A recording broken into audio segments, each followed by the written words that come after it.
Hey dancers, welcome back to Broche Banter, your home for thought-provoking conversations about pursuing a beautiful art form in adulthood. I'm Julie, your host. Today it is a great pleasure to have Grace, dancer and dance photographer, as our guest. Grace started to dance as a young adult and now enjoys jazz, lyrical, contemporary, and of course, ballet. She shares how ballet has provided her with structure and focus while teaching her to care for her body. In this episode, we explore the emotional and technical aspects of ballet, delving into very important topics like body image, eating disorders, and the importance of safe spaces. Whether you're a dancer or seeking inspiration to get started to become a dancer, this conversation is a must listen. Grace reminds us all that we are valuable no matter what level or age, and encourages us to confidently take up space. With that, I hope you enjoy this amazing conversation with Grace. Welcome to Broche Banter, Grace. I'm so happy to get to chat with you today. Thanks for being here. Thanks for having me. We have so many topics to dive into, Grace. I am really looking forward to the chat. So let's get started. How did you start? How did you start dance? How did you start ballet? Where did it begin? So it's kind of a tale of two halves, really. And I feel a little bit of ballet is quite new to me. So it was dance that came first. And it was a funny story, actually. I remember at 11 years old, starting in the UK in secondary school, so high school, and thinking to myself, I really would like to start dance, but I'm too old. With my grand old 11 years old. And so I think I always had that sort of inclination in me. But for that reason, and thinking at that young age that I was too old, but also limitations around classes and finances, meant that it never really came to fruition. Yeah. And then I went to university and dabbled a little bit in sort of tap and, the odd university class.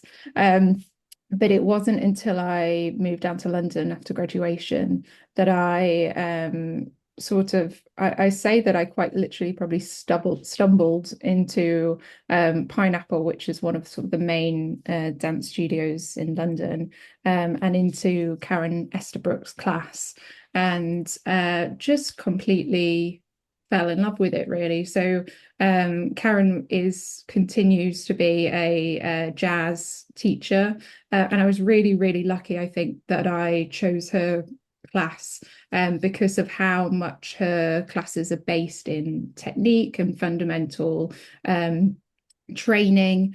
And a lot of what she teaches in her jazz classes comes from ballet fundamentals. So I was really lucky to have found that class as an absolute beginner dancer, that I was in safe hands, that sort of set me on my way, really.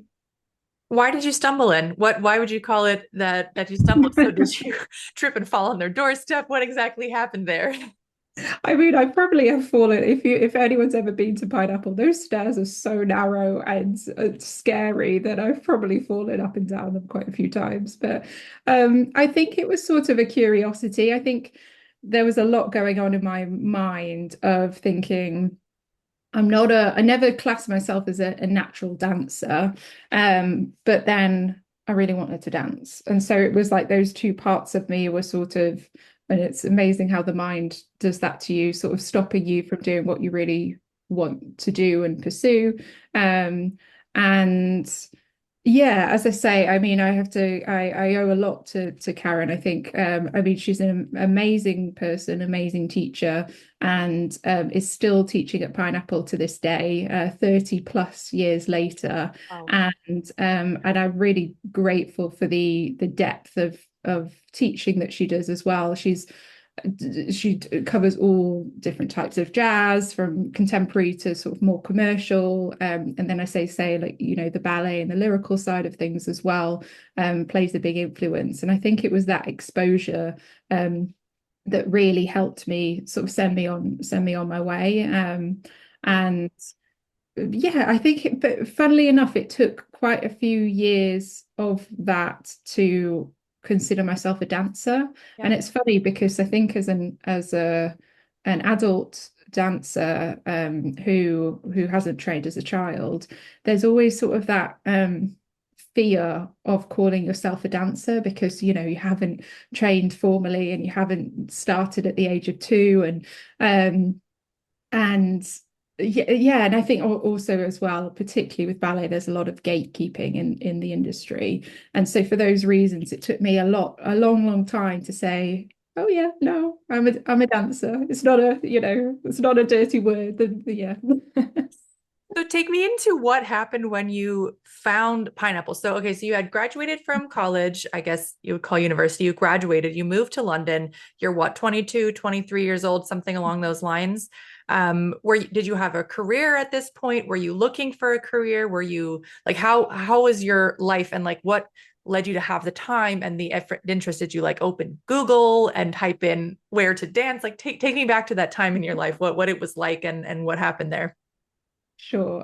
So I'd graduated and I'd moved to London pursuing a career in television, so broadcast media. And I look back at now and it's funny you ask about time because it's immensely stressful sector and it's immensely competitive. So I do wonder where I found the time because there wasn't a lot of free time. But certainly somehow I found that I had some free evenings. And there's lots of different dance studios in London, but having sadly, I don't live in London any longer, but I do think it's an incredibly unique place that at any time of the day, in any dance form, you can find a studio that's got a class and just rock up. You don't need to sort of subscribe to a 8-week course or booked way in advance. You could literally just sign up and have and make your payment and off you go. And so I mean pineapple from way back when was really really iconic, so it was sort of in my consciousness, and I have a feeling that they did a reality TV series many years ago about it, and I think that was sort of that as well. I thought, okay, that's the place to dance. Well, and when you went to visit New York, you went to Steps on Broadway, right? Which is like our version. Right. And New York City is the same, where anytime, any day, any style, you can just like go and take class. I remember you went there and you got to see Miss Kim Hale and all the super fun things and Steps on Broadway. So that's that your journey is so iconic. But anyways, that's neither here nor there. Just a fun tidbit about your story. I mean, I'm very lucky. Yeah, it's funny. I'll mention it later, but I've been very lucky to live in New York as well for a year, and that was, I don't know if anyone's ever lived in both places or been lucky enough to visit both places. It makes London look quiet, honestly. New York is like everything on like full speed, Yeah. including the dance classes. And I will come back to sort of the difference between, a beginner class in London versus in New York. It's very different. But I mean, I love it. And I think it's the energy of and a real, now that I sadly don't live in a big city, it's that privilege when you are connected to those things of Yep. being able to pop and completely, anyone that loves dance will know this, but in an hour you can completely change your psyche, your how you're feeling, how you feel about yourself. I mean, just the power of that. It's better than buying a bottle of wine or eating a big cake, although the latter I support as well. But it's just a powerful way of feeling better, I think.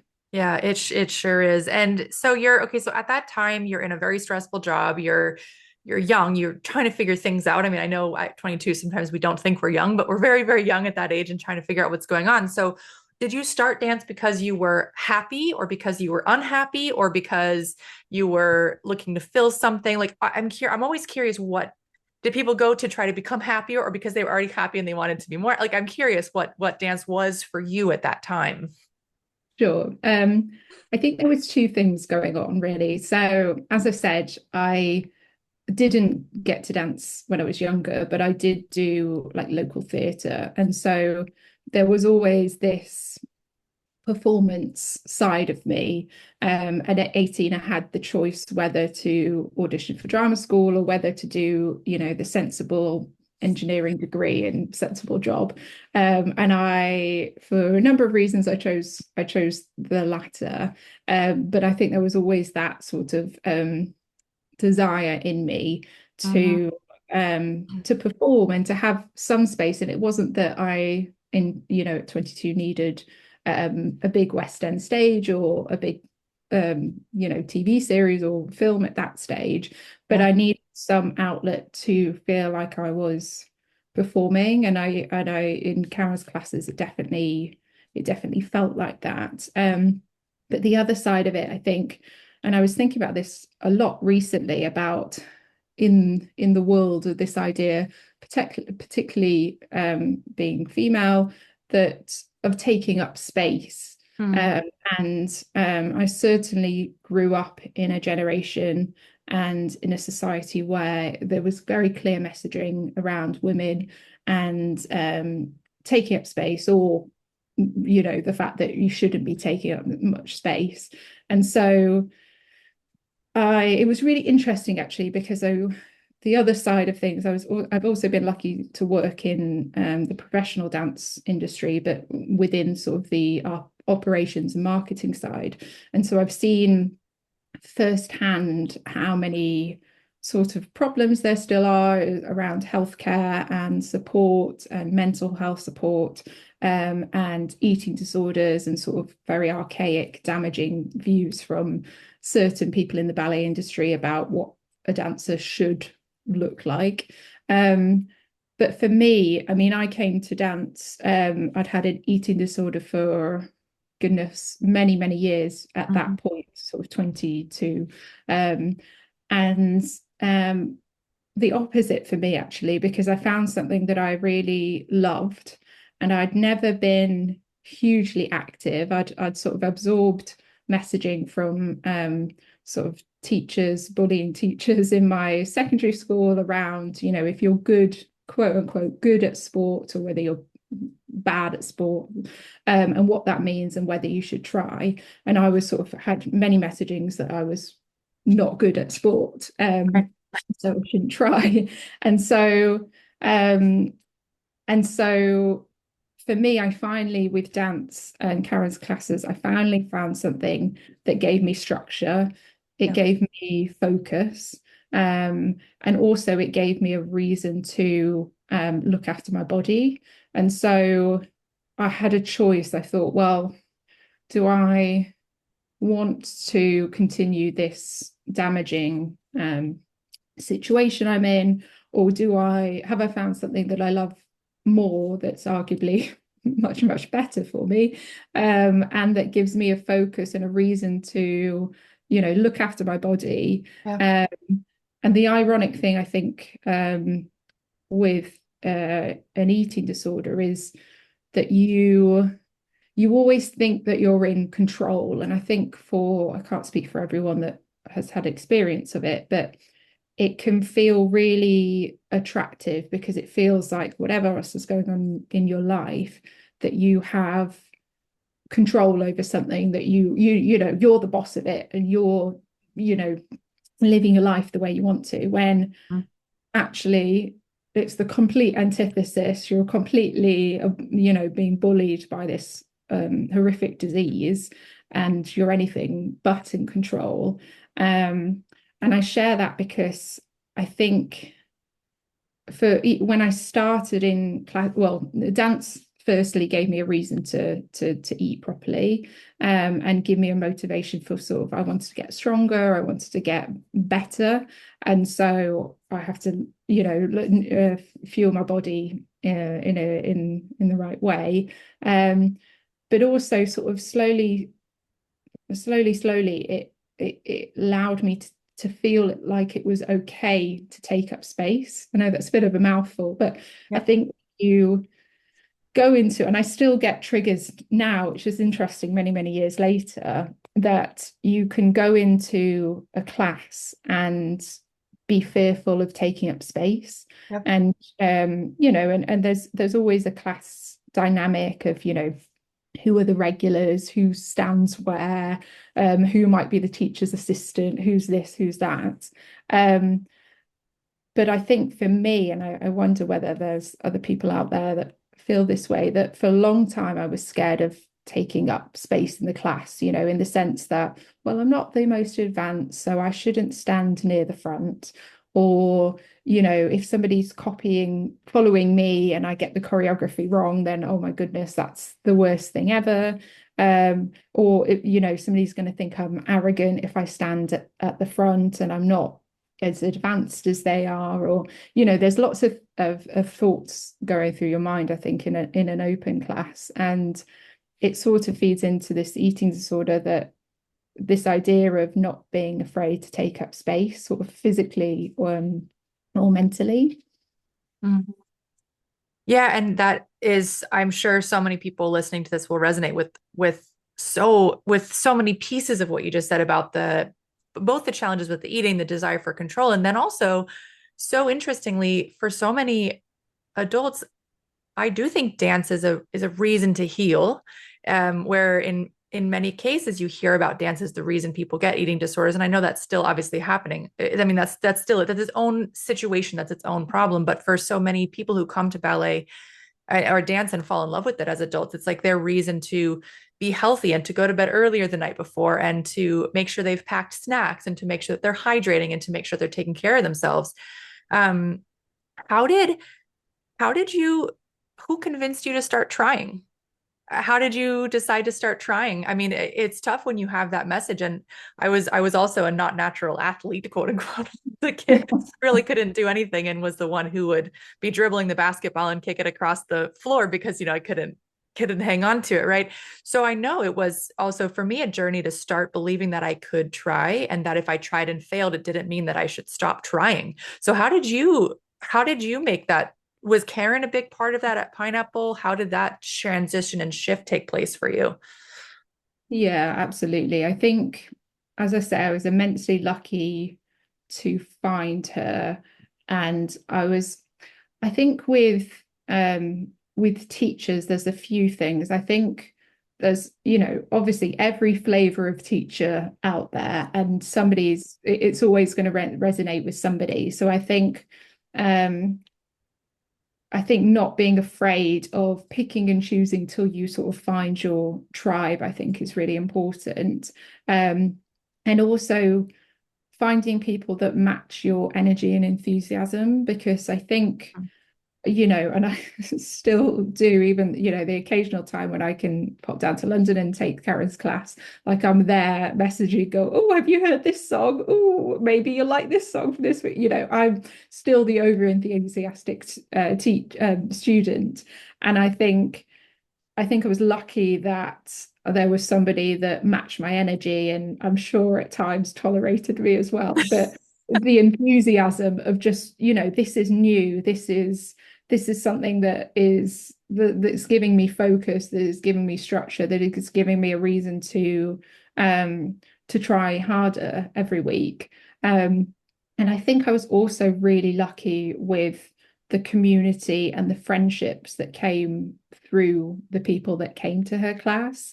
And as I say, I've been very lucky to try lots of classes over the years, but I think it's quite rare to find people that take the classes, that you feel like they're your tribe as well. And I feel the same now that I'm, Broche member. I feel certainly, and having come to the festival, that it's that same energy, and sort of people that become your cheerleaders, that support you because they're good people and they want you to succeed. And there's no sort of jealousy or resentment or thinking, well, I've taken ballet for twice the amount you have, so you stand at the back, or there's none of that energy, which should really be applauded, because it's rarer to find than people might think. So I think for me, I think being lucky and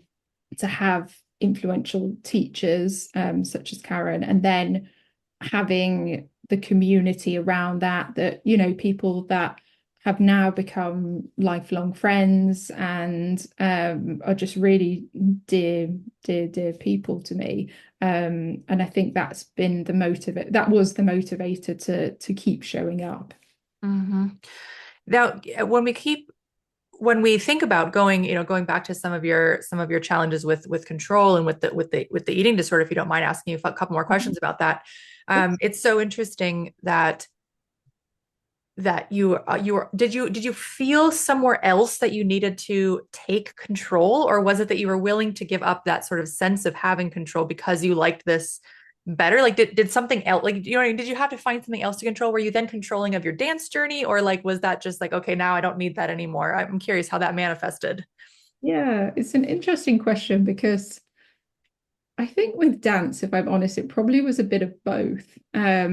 And I still have to watch that. And I think there's certain personality types that people listening might resonate with, that I sort of have always been that personality type. And Mhm. certainly, to-do lists, achievements, let's get it done, let's get on the next thing. And I have realized over the years that whilst that sort of attitude is often celebrated and highlighted, it's actually not the healthiest way that you could operate in the world. And so that's been sort of an ongoing journey of exploring sort of, well, if I'm not going to follow down that pathway for life, then who am I as a person, and can I achieve what I want to achieve in the world if I'm not, this that sort of personality type. Um, I think in the beginning with dance, it replaced the control, in the sense that I could control, like when I was going to attend class, and I could um and I had to be careful with it, actually, that it didn't become a fixation in terms of an exercise thing, and an obsession in that way. So there was definitely sort of a balancing act at the beginning. Um, but now I come to it, and I think it's partly through just getting older, that I come to it through a healthier place. I think when I started, I was always thinking, okay, well, I want to be better this week, and I put a lot of pressure on myself. Um, and I think I forgot to enjoy the journey, because I was so fixated on the destination. And we all know that there will never be a perfect, dance goal that you reach where you're like, yeah, absolutely smash that. Like, couldn't have done better. That's part of the allure, I think, of, always thinking a bit more, bit more. Um, but it's almost a contradiction, because Yep. yes, there's that there, but you shouldn't forget to enjoy the journey as well. And yeah, it took me a while. Eventually it's balancing, but I always think it's like, the analogy of how pilots are constantly correcting the flight path, and the plane's going constantly that way, and they've got to, push it back onto the course. And it's that sort of thing, that sometimes you'll go this way and that way, but you've got your sort of healthy, clear line in the middle that you're hopefully working towards.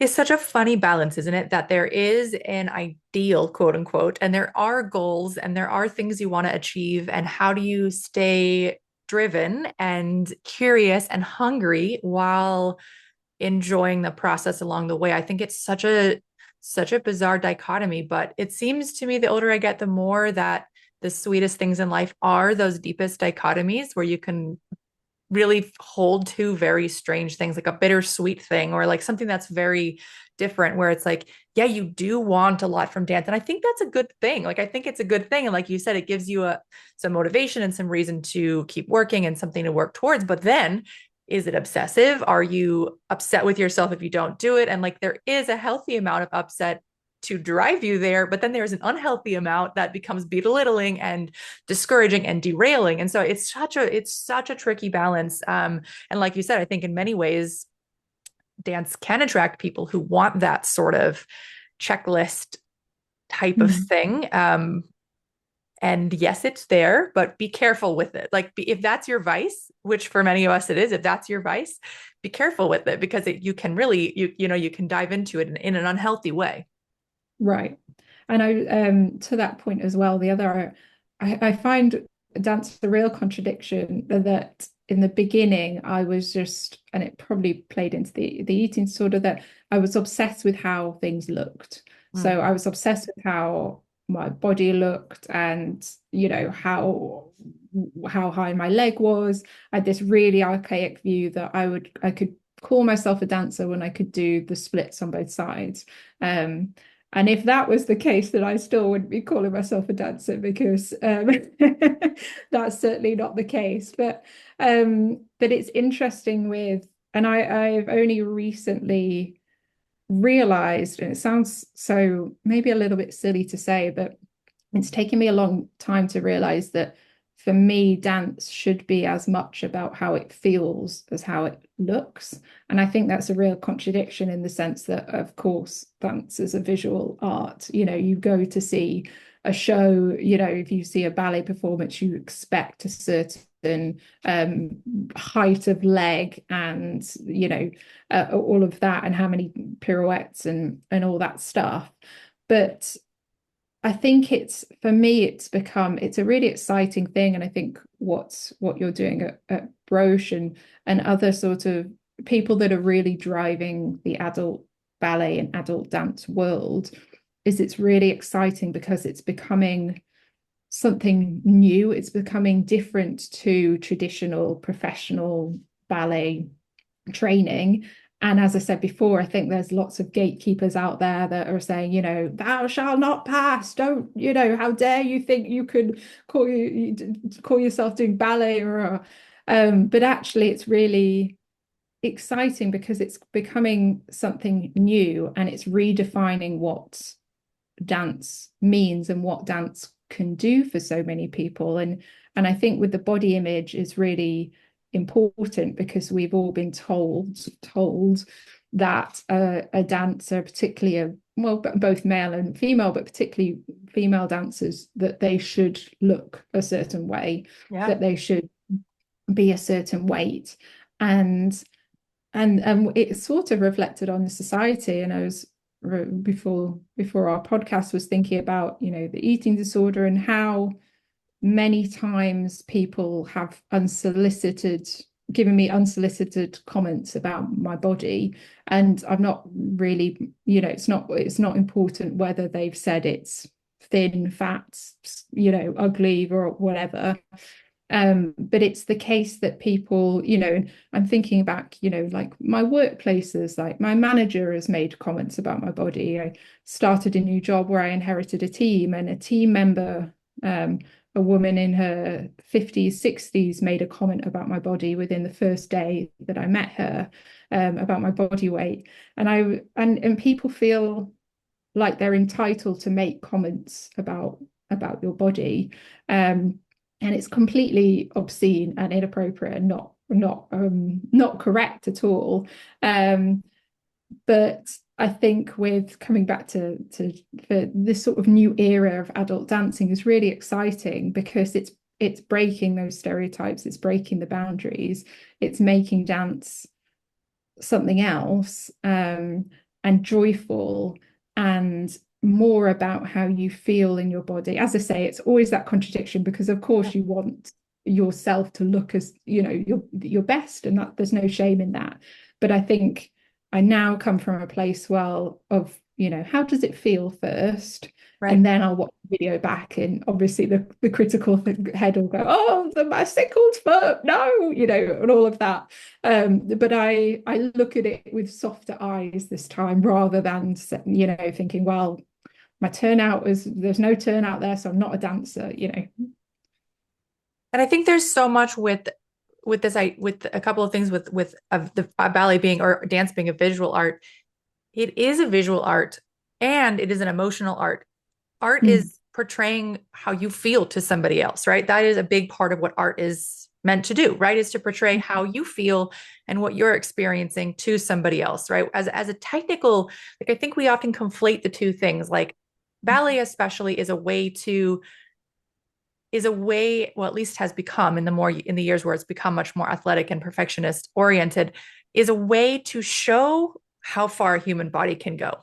Right? Mhm. It's almost like a way to it's a system to show off the capabilities of the human body, which are quite incredible and can be quite incredible, right? So it's like almost like that type of thing. And dance, art in general, art is a way to take what your experience is and share it with somebody else. And so I think we conflate these things. And I think a large part of what we're talking about here is combining the visual aspect with the emotional aspect. So you're using your body and the visuals of your body to share something that you're feeling with maybe just yourself, maybe with your friends, maybe with your family, maybe with something on stage, right? Like using your you're using the visual cues to communicate in the same way that right now I'm using my voice to communicate and I'm using hand gestures to communicate if you're watching the video version of it, right? You're combining those two things. And I don't think it's one or the other that makes it true. Like just the emotional element without movement isn't exactly dance. Yeah. And just the technical aspect without the emotional thing isn't exactly art. So Mhm. I don't know, it's a combining of those two things. I think it's really a combining of those two things that makes this crazy dichotomy of like, yes, you're going for perfection, and how can you communicate the most effectively with what you've got to offer? Yeah, right. And I get most excited because obviously, as I've said, I didn't train formally, but I've got massive respect for those that do and that have followed Absolutely. a profession. Yeah.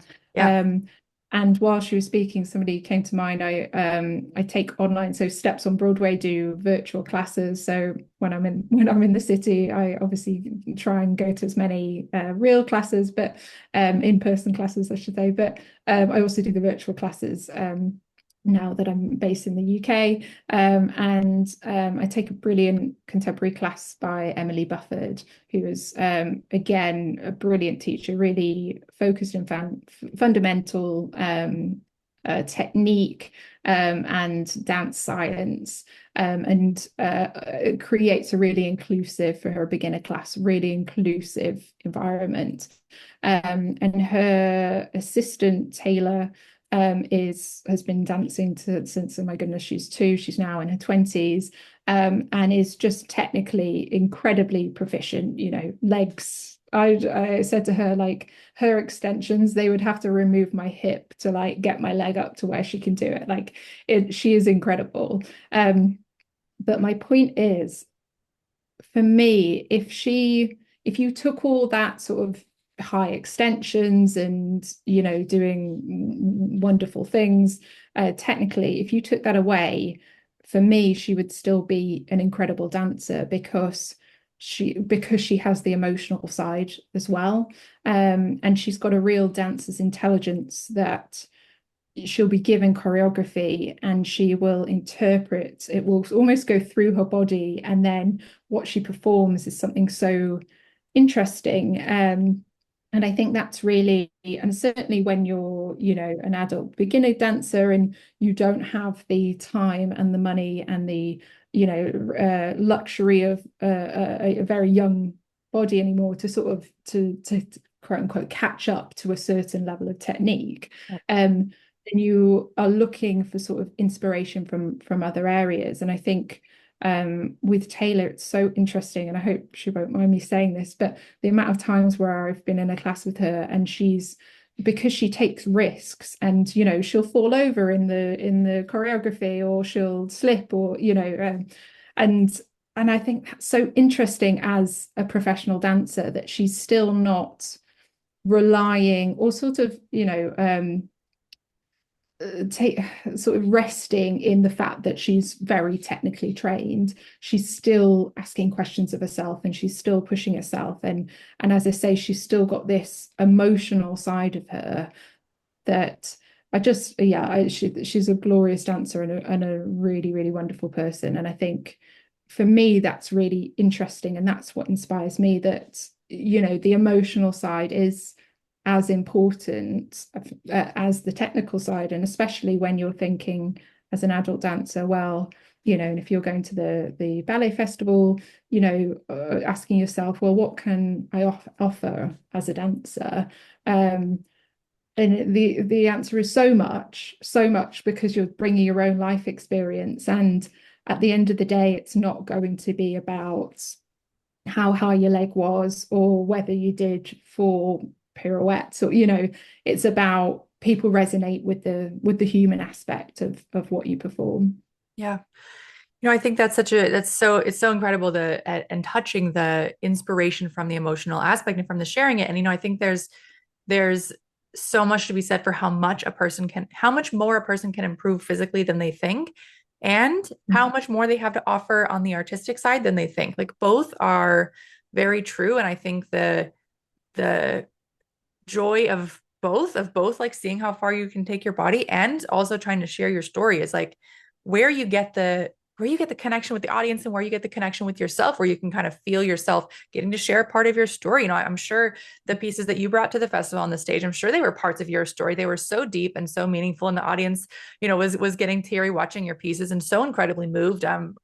You just get chills watching some parts of your pieces. Even I watch it on video, and it still kind of gives you the goosebumps. Like there's something deeply powerful that you're able to share when you're dancing and when you're moving. And so it's beautiful and so great. I mean, it's just so inspiring to see you bringing that, surely inspired from Taylor and from Karen and from all of the work with Emily and all of your teachers. It's like it's coming, it comes through you to us. The ripple effect is incredible of this type of thing. It's incredible. Yeah, and I think there's a few things. I think it's, as I say, being really lucky with the teachers that I've found, that create safe spaces for you, right? Like there's another class teacher based in London, Kat Elwood, who does the most wonderful jazz technique classes, and her level on the timetable is intermediate advanced.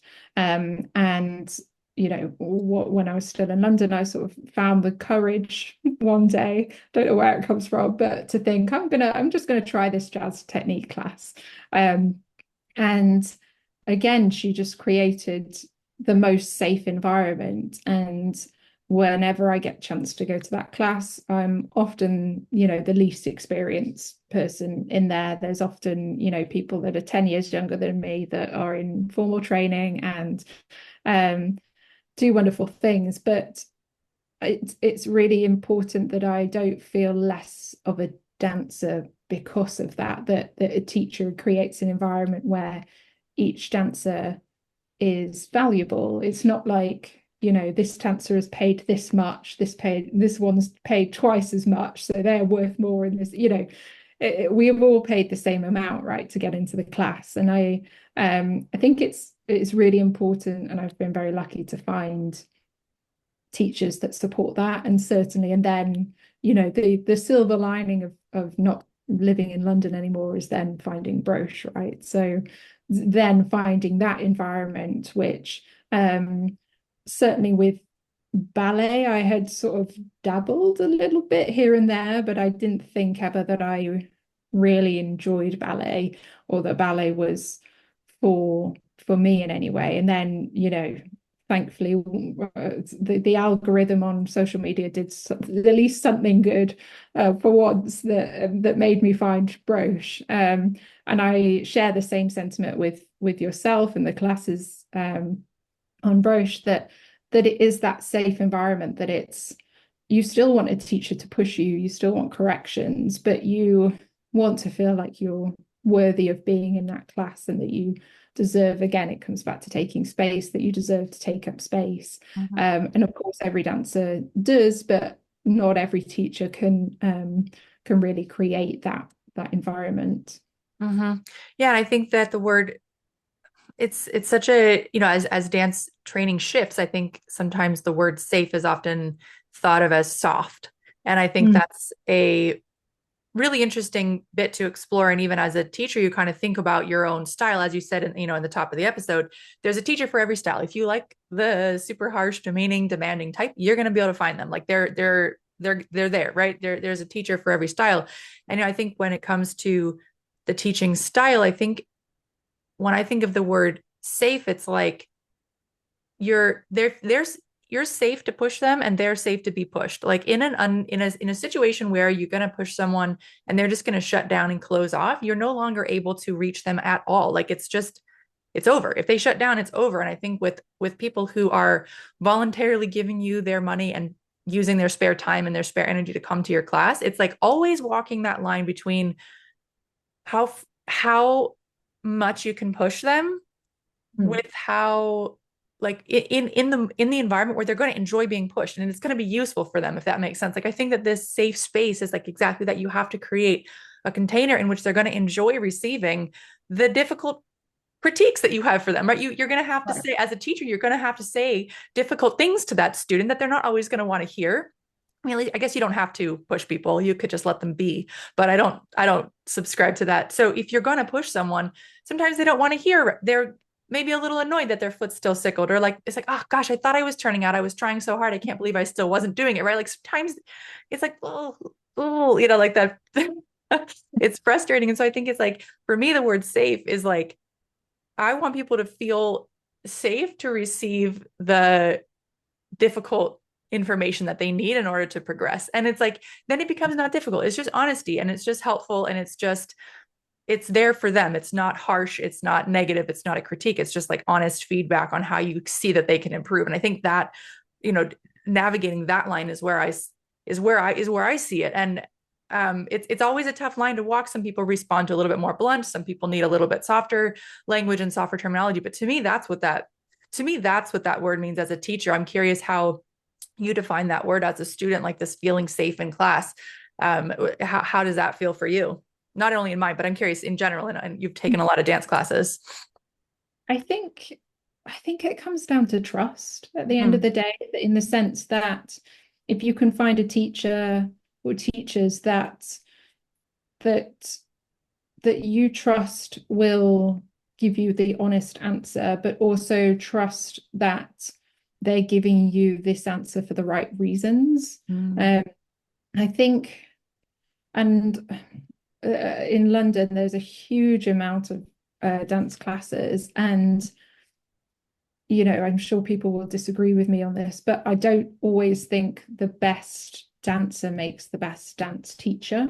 And I've been to a number of classes where the teacher is, really proficient and at the front and, doing a lot of demonstrations and solos and it's great, but you feel like it's more about an hour of a showcase about them rather than somebody that wants to make their students better.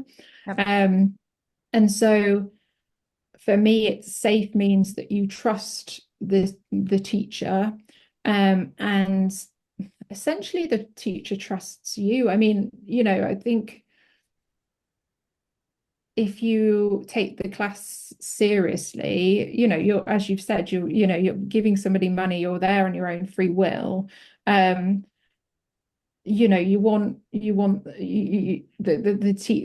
student is taking that class seriously. And so it's sort of that mutual trust and mutual respect that you're valued as a dancer, just because you might not be the best, quote unquote, the best dancer in the room, that you're still worthy. And I think it's really tricky with open classes, because obviously a teacher doesn't know who's walking through the door. Levels can be defined in so different ways. A beginner class, as I said, in London versus a beginner class in New York. I mean, I adore New York, the city, but my goodness, the beginner class being 3 to 5 years of formal training, like that's not a beginner. With professionals using it to warm up before their show in point shoes. Right. Yeah, I'm like, okay, okay. And that's a whole other topic of like trying to find my way with dance classes in New York. But yeah, just feeling, I think, yeah, finding your tribe. And I've completely forgot my train of thread thought, because now I'm thinking about Yeah, New I think we York. were just talking about the open, like the trust, and it's hard with the mutual Right. trust in an open setting because you never know who's walking in the door, and the student walking in the door doesn't know who you are or what to Yeah. expect. It's a very unknown it's a very unknown and uncertain situation assessing an open level class for sure.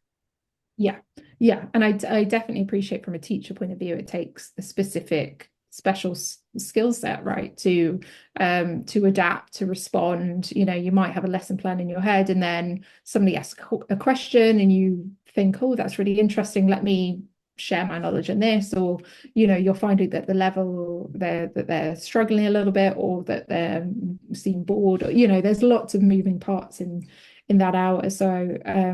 So I definitely appreciate it's not an easy job as a teacher.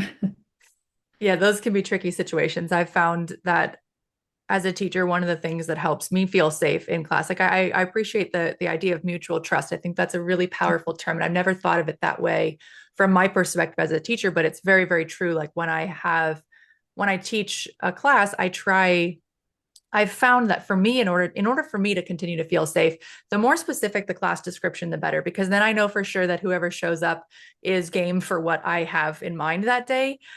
When it's a general open class or like a general class, and you have people of many, many different levels, or some people who are looking for details and some people who are looking to just have a good time. And then you're just like, this person wants to be corrected, but this person's over here rolling their eyes at you because you're talking too slowly and complaining that you're explaining too much, right? You as a teacher are trying to navigate those situations, knowing that half the class is leaving unhappy and half the class is leaving happy. So for me, in order for me to enjoy and trust my students, I've found that just filtering people out by the name of the class is the best way for me to feel comfortable delivering what I feel needs to be delivered in that moment for the people. So they show up for what I'm offering that day. Like that to me, I think has been the biggest thing that I've learned in my career as a teacher is like, be specific about what you're going to offer to a group of people. Because if you have a random group of people walking in with a bunch of different expectations, like they can also pick up on each other's vibes.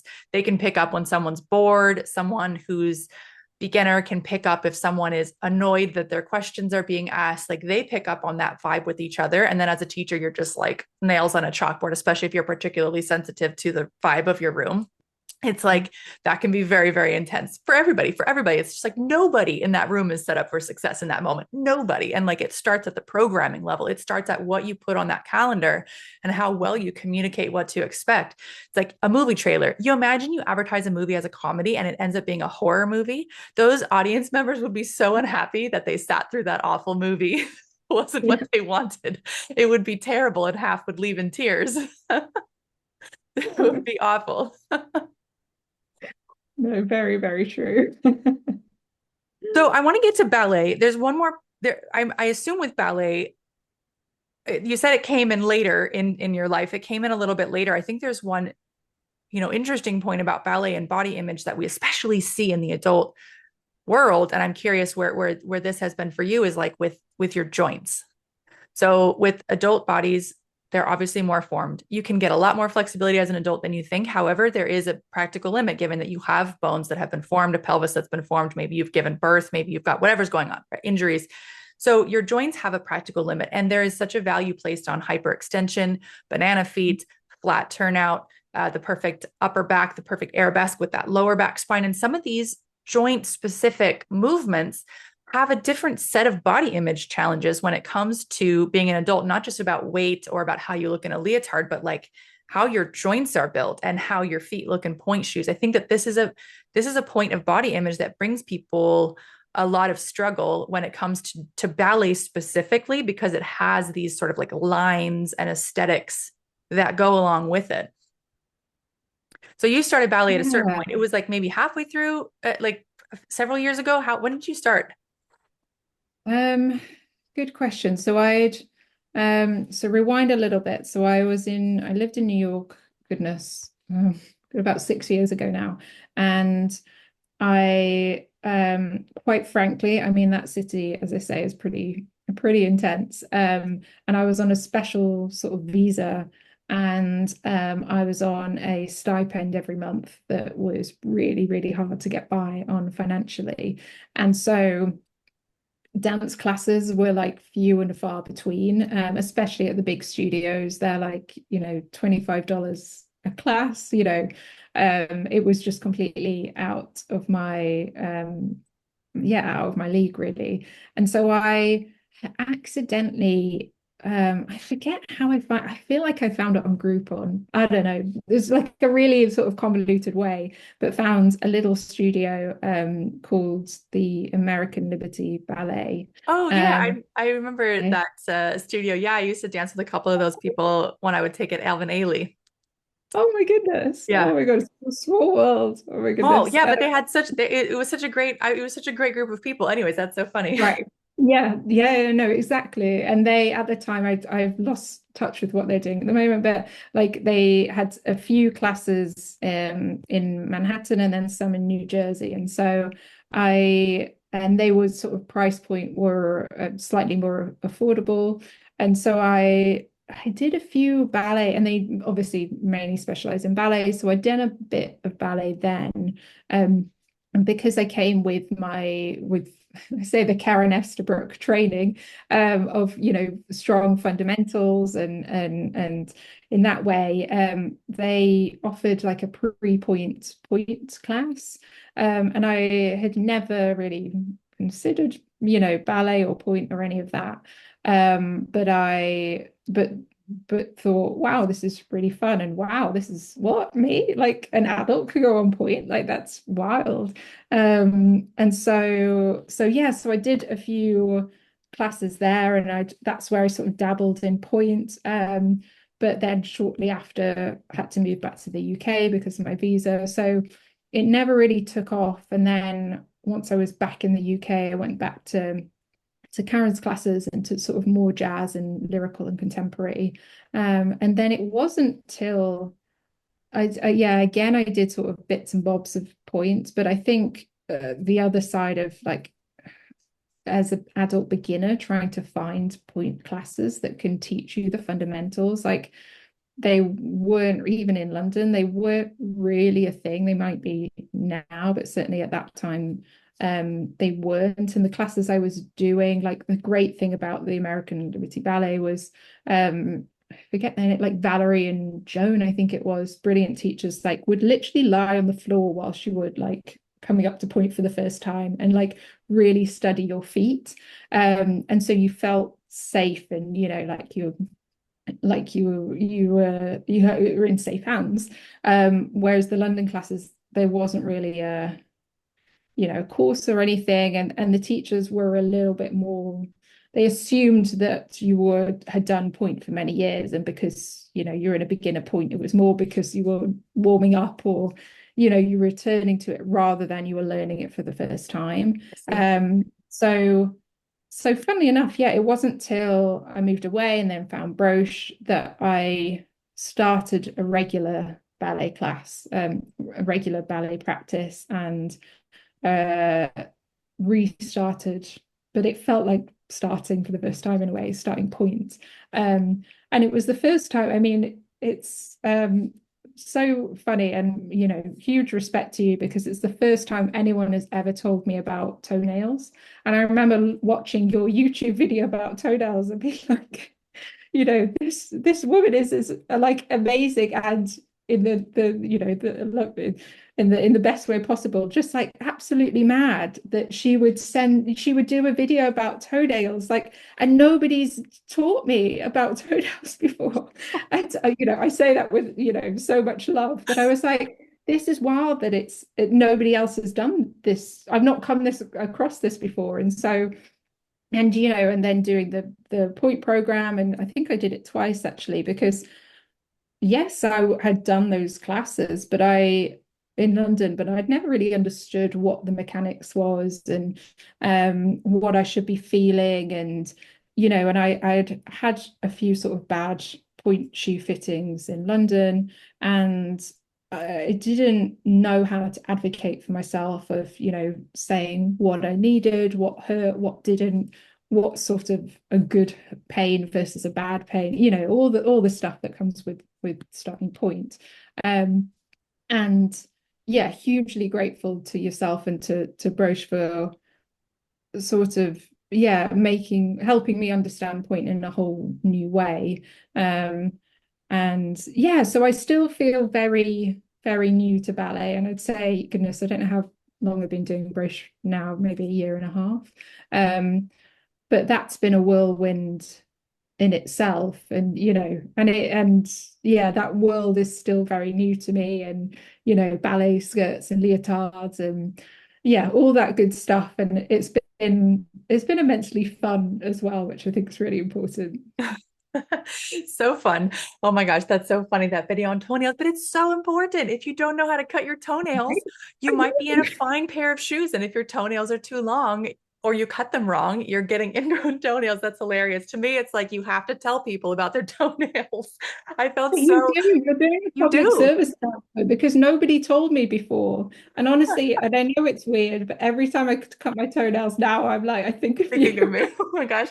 I was really nervous to put that video out because just having a video of your feet, bare feet on the internet is kind of like, yeah, it's a thing. So I was like, oh, like someone is going to watch this and take this the wrong way, but whatever. I need to put this video out there because people are wearing their point shoes and they don't know why their feet hurt and they could simply have just cut their toenails properly and they would not be in pain. So that's hilarious. Oh my gosh. I try to forget about that video because it's kind of embarrassing that it's out there, but I'm glad that it's making, I'm glad that it's making a Well, difference. it's helped me enormously, so please don't feel anything but immense pride. Oh my gosh, that's hilarious. So I'm curious, you also do dance photography now as well. And so how did that come about? I mean, that's the epitome of helping people take up space is capturing them on camera. And one of the reasons why I love directing photo shoots too is because that's the epitome of getting someone to take up space. So what's that been like for you? Right. It was interesting sort of I mean, and now I look back, it was so obvious, but it took me a while to figure out um that was the way I wanted to go. So I dance photographer as sort of my part-time role. I've got a full-time job in the charity sector as well. And it was in when I was in New York. So Alan, who was a brilliant, I think he's now based in LA, but was a brilliant contemporary dancer and teacher. Um, he asked me to take some photos of one of his projects just before I left the city, actually. And I came back to London. I thought, hang on a minute, I'd worked before I switched into the charity sector. I'd worked in broadcast media for many years. I'd always sort of filmed and done a lot of editing and visual sort of the technical side of it. And yeah, the things sort of clicked, and I thought, well, I adore dance, and I love filming and taking photos, and how can I sort of blend the two? So I set up Grace Pictures. Oh goodness, about 5 or 6 years ago now, and it's been really, really interesting. I think dance photography is obviously continues to be an incredibly sort of growing and exciting area. And I think historically, I mean, quite frankly, it was male dominated area. And I think it's really exciting that that's starting to change and there are more female photographers, but particularly more female photographers that have dance backgrounds, because I think I rely so much on my technical knowledge of ballet and dance to be able to direct each dancer. But most of all, and it comes back to this contradiction that I was saying with dance about feeling versus viewing, sort of the visuals, that the most important thing for me is always that the dancer feels comfortable. I'm never going to, I'm going to push them and make sure that they walk away feeling proud, like they've achieved something. But if they walk away with incredible photos, but they feel bad about themselves or insecure or um, anyway regretful, then I feel like I haven't done my job, which is a contradiction because at the end of the day they're paying me to take photographs, right? And if the images aren't, if they weren't good, then we'd have a problem. But I think for me it's mostly about and of all abilities and ages, I think there's a sort of an assumption that only certain types of dancers would want photos of themselves dancing, and it's very young and very proficiently trained, when actually everyone deserves photos. And again, you know, at the festival, that's such a wonderful part of it. That there's that opportunity that everyone can have photos that are beautiful and that they should be really, really proud of, and that they've enjoyed the process as well. And it's really fun having you involved as well, because obviously you've got the technicality, but also the cheerleading side of it, right? That each dancer has their moments, and has a memento to take home that they can be really, really proud of. Hmm. And I think there's so much to be said here about this idea of that everybody can have their moment in front of the camera. Like I think there is this idea with both, with this stage and with photography. And it's like there is, like you said, I have tremendous respect for professional ballet dancers who have pushed their bodies to the absolute limit. They have this incredible technicality and these incredible lines, and people are beautiful. Mhm. People have a story to share, and no matter what your level is, you're still a person with a life that's been lived and a soul to share, and you're going to keep getting, like, you've got an incredible thing to offer in front of the camera. Like, just capturing a person's beauty, it like just who they are as a person is just incredible, even if it's not necessarily, it's just like it's this moment that you get to share with them where they get to kind of come alive for a moment and be their most true self and authentic self behind the camera. And I find that to be just an incredibly uplifting thing. Like when you take a picture of someone and they look at it for the first time and they start crying because that was the first time they saw themselves as that version of themselves. There's like a version of yourself that lives inside of you that the camera can bring out. And it's just like a magical experience to help people feel that and find that person and get in touch with that person. And I think that dance does and photography does. And so blending them together is like chef's kiss. Yeah, and I think as well, like we've got to be, as adult dancers, we've got to be really careful about what messaging we're absorbing. Mhm. And I think, it goes back to what I was saying about community within Karen's classes, that I'm immensely lucky that some of my closest friends came from there, and that some of them are 10 years older than me, some of them are 20 years older than me. There's people, in the classes dancing their 60s or 70s. And so it never matters, but just in case I ever had any doubt about whether age matters and whether it's only dance is only there for you if you're young, and if not, you've missed the boat, and sorry. I was in that environment that demonstrated that it was available and it was celebrated. It wasn't like you were less of a dancer if in your 60s versus if you're 21. But that's a privileged position and environment to be in, because so many messages we get from Western society is that age is bad, anti-aging, you've missed the boat. I know one of my friends where I'm based now, and a teacher of aerial classes, she trained as a professional dancer, and she was told if she didn't make it as a professional dancer by the time she was 30, then she should just give it all up, because she was never going to get a job. So I'm not naive to say that that messaging isn't still alive and kicking, certainly within the professional dance world. But I hope that things like Broche and people sort of that are chipping away at those societal sort of stigma, and it's funny, yeah, you mentioned about Kim Hale based in New York, and huge Instagram sensation now, and in her 50s chasing a Broadway career. If people aren't familiar, then please, yeah, check her out, because she's just an inspiration. And in a way, I think 50s is really young, like, but Young. in Broadway terms, and in the world that she's operating in, there's so many messaging to say that you've missed the boat, off you go. And I think it's really important to try and find, it's not always easy, but to try and find people and communities that don't limit you. I think it was interesting. I tried where I'm based now, I tried a local tap class because it was the only adult class of any dance description.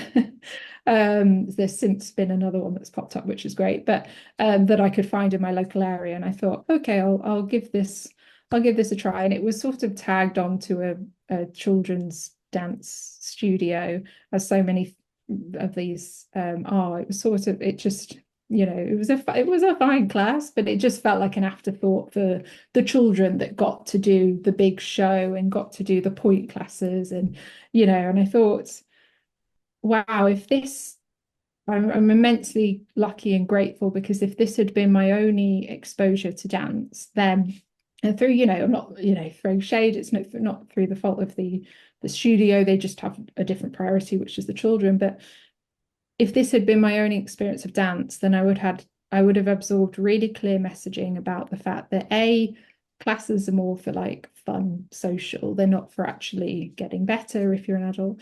And B, that anything like point is for the children, and then that's it. And so I think you've got to be really careful about what messaging you're absorbing. And sort of, essentially choosing what life you want to lead. And I think Point's such a good example that if it hadn't been for the American Witty Ballet and then Broche, it's something I never would have considered, because I've absorbed enough messaging to go, well, no, too old, not good enough at ballet. What's the point? Like, just go off. And the amount of joy and confidence and challenges that Point has presented to me, it's been a completely different trajectory of my life. That I just, yeah, if I hadn't found it and if I hadn't found dance, I think my life would look a lot different. And I do think as well, there's this idea of like as adults of like having fun. Like, where did we like, I don't know if like you hit the age of, I don't know, like 18 and it's like, no, you're an adult now, like you're not allowed to have fun, you're not allowed to do things for just the joy of it.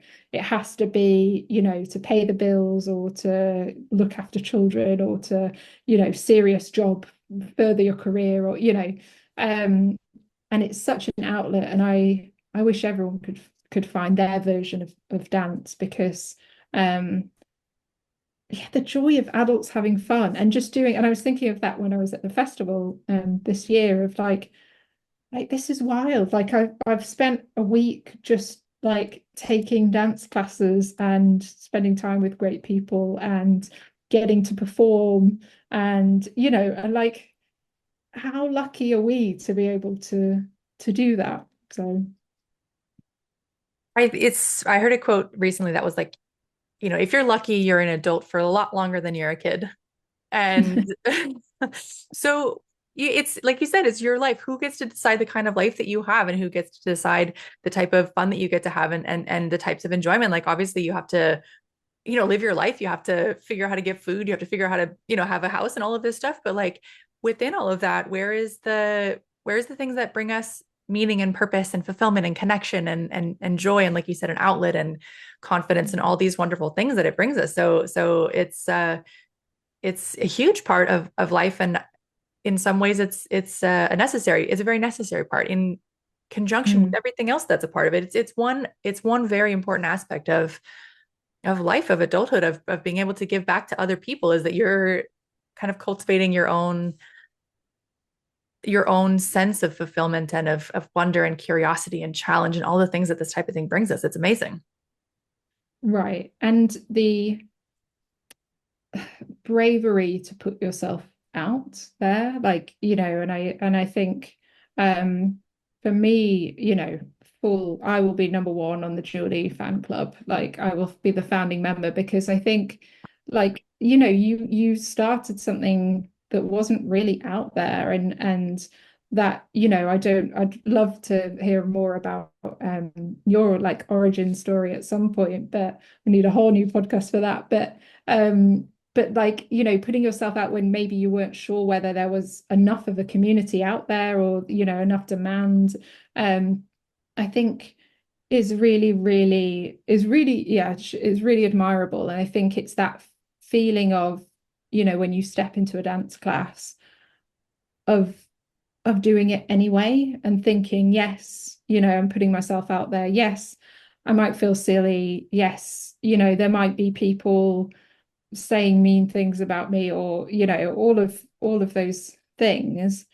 But then I think, I've fallen over in a dance class. I've hit myself in the face in dance classes. Like, I've kicked myself. I've done it. I don't think there's anything, although famous last words, but there's not many things I've done in a dance class that haven't been, stupid or foolish. And I think once you get over, I was reading an article the other day of get over what you deem to be cringe or uncomfortable, embarrassing, and what is on the other side of that. Like, if you let go of thinking, well, yeah, people might say mean things about me, or putting yourself on the internet, or it can be a scary world, but then you're not going to be lying on your deathbed going, oh, I wish I'd been more safe, or I wish I hadn't started dancing, or whatever. Like, you'll be thinking about regretting what you didn't do more. And I think, yeah, I mean, it's a practice. It's not like I get it right all the time, and I still sort of catch myself and think and stop myself from doing what I want because of fears and stuff. But yeah, it's a practice that I'm sort of learning to think, well, whose life do I want to lead? And what's on the other side of the cringe hill. What could because there's so many things once you get over your own ego that you can that brings such joy, but it's just climbing that hill first. Thank you so much, Grace, for your time today, for sharing your wisdom, and for opening up about your story. I know it's going to touch just the right person at just the right time in their life to take the leap into dance or whatever their version of it is. I'm going to have the links and the details of all the fabulous teachers that you mentioned throughout this episode. So if anyone wants to take any of those virtual classes, you'll be able to check out those wonderful teachers in the description. And thanks again, Grace. I really appreciate your time and your passion, and for sharing the love of ballet with me. It's a treat. Yay. Thank you so much for having me.